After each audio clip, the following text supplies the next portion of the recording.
बिस्मिल्लाहिर्रहमानिर्रहीम। देखिए इसोफेगस देखते हैं इसोफेगस की सर्जिकल एनाटॉमी क्या है। ठीक है, इसोफेगस की लेंथ जो होती है 25 सेंटीमीटर की होती है। ये एक्सटेंशन अगर आप पूछें तो cricoid cartilage at the level of C6 जो कि होती है at the level of C6 cricoid cartilage होती है। क्रिकॉइड कार्टिलेज के लेवल से लेके गैस्ट्रिक कार्डिया तक हमारा कौन होता है, इसोफेगस होती है। ठीक है, इसोफेगस के 3 पोर्शंस हैं, एक सर्वाइकल पोर्शन है, थोरेसिक पोर्शन है और एब्डोमिनल पोर्शन होता है। ठीक है ना। याद रखें कि जो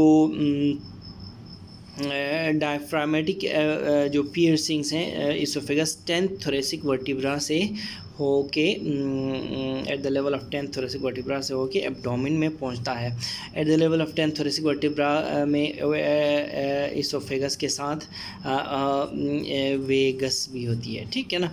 फाइनल जो 2 to 3 जो नीचे वाले स्टमक वाले के पास जो इनके 2 to 3 सेंटीमीटर का जो इसोफेगस होता है ना, वो इंट्रा पेरिटोनियल होता है, पेरिटोनियल कैविटी के अंदर लाई करता है।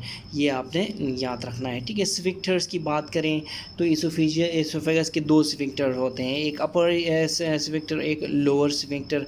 अपर स्फिंक्टर में बनाता है क्रिकोफेरिंजियस मसल। ठीक है, क्रिकोफेरिंजियस मसल की ये प्रॉपर्टी है कि वो इसोफेगस का अपर स्फिंक्टर बनाता है। और जो लोअर स्फिंक्टर होता है it can not be defined as an anatomical sphincter. ठीक है, 3 to 5 centimetre high pressure area होता है located at the oesophageal hiatus जो कि at the level of T10 होता है। ठीक है ना, उस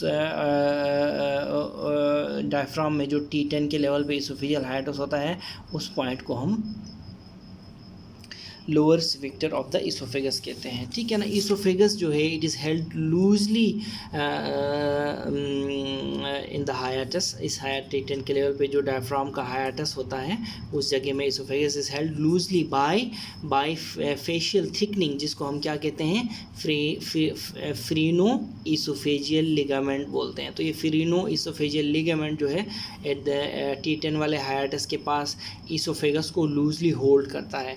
ब्लड सप्लाई की बात करें तो देखिए इसोफेगस की 3 रीजन्स की डिफरेंट ब्लड सप्लाई। देखिए मैंने कहा था ना, इसोफेगस सर्वाइकल रीजन में भी है, थोरेसिक पार्ट ऑफ इसोफेगस और एब्डोमिनल इसोफेगस होता है। तो इन 3 रीजन्स की फिर डिफरेंट आर्टीरियल सप्लाई है। फॉर एग्जांपल सर्वाइकल रीजन में जो इसोफेगस है इसको इंफीरियर थायराइड वेन सप्लाई करती है। देखिए ये दिस इज़ अ डिप्रेसर। ठीक है, हालांकि ये है इसोफेगस लेकिन इसको कौन सप्लाई कर रहा है, इंफीरियर थायराइड आर्टरी। ठीक है, इसी तरह ये फिर इस वक्त हम आर्टीरियल सप्लाई की बात कर रहे हैं। ठीक है ना।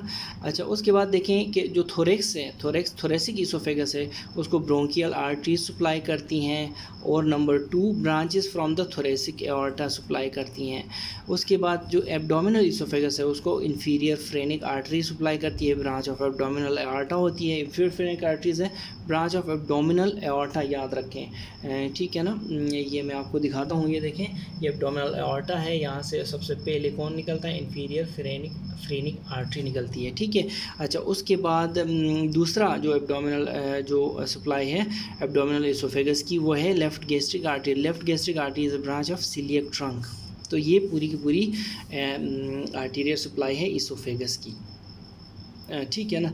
फिर वेनस की बात करें, वेनस जो है, वेनस ड्रेनेज की बात करें, वेनस ड्रेनेज सर्वाइकल इसोफेगस को इंफीरियर थायराइड वेन्स ड्रेन करती है, थोरेसिक इसोफेगस को एजाइगस और हेमी एजाइगस वेन्स सिस्टेमिक। ठीक है, ये दोनों सिस्टेमिक हैं, एजाइगस और हेमी एजाइगस वेन ये ड्रेन करते हैं। और एब्डोमिनल इसोफेगस को लेफ्ट गैस्ट्रिक वेन सप्लाई करती है जो कि पोर्टल सिस्टम की वेन है। तो इस जगह में पोर्टल हाइपरटेंशन में ना एसोफेजियल वेराइसीज़ भी होते हैं। ठीक है, एसोफेजियल वेराइसीज़ होने का ख़तरा होता है इस पॉइंट पे, इनकी एनास्टोमोसिस के पॉइंट पे। ठीक है, तो ये पोर्टो सिस्टेमिक शंटिंग हम जो पढ़ते हैं ना उसमें हम ये दोनों आर्टरीज भी पढ़ते हैं, ज़ायगस हेमी ज़ायगस सिस्टेमिक, थोरेक्स वाली, लेफ्ट गैस्ट्रिक वेन। ठीक है, इस जगह में। ठीक है ना।